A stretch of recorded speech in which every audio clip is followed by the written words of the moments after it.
Իդեպ 2022 թվականի հոկտեմբերի 6-ին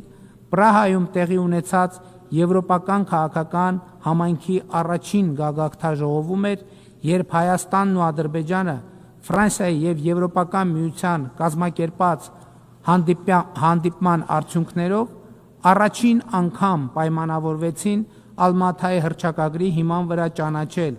միմյանց տարածքային ամբողջականությունը ու ինքնիշխանությունը։ Իմ տեքստից դուք տեսաք, թե այս պայմանավորվածությունը ինչպիսի վճռական դերակատարություն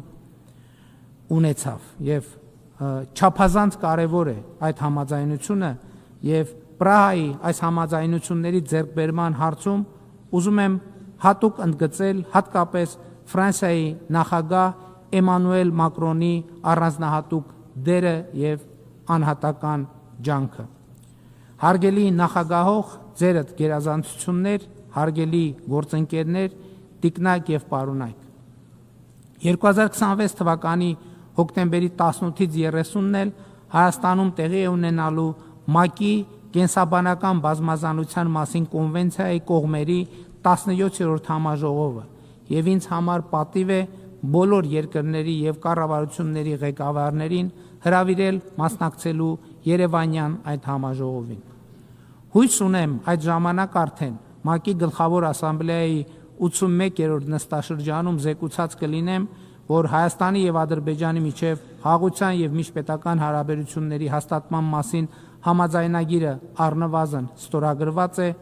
Հայաստանի եւ Թուրքիայի միջև սահմանը բացված, Թրիպ ուղի նախագծի ներդրումային ծրագրի մի մեծ հատված արդեն իսկ իրականացված։ Հայաստանի Հանրապետությունը վերահաստատում է իր նվիրվածությունը խաղաղության օրակարգին եւ ձեռք բերված խաղաղությանը։ Համոզված եմ,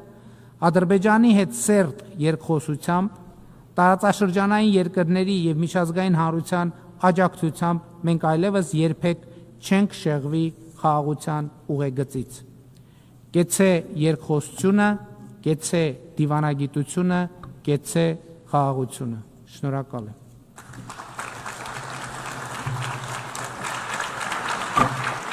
On behalf of the Assembly, I wish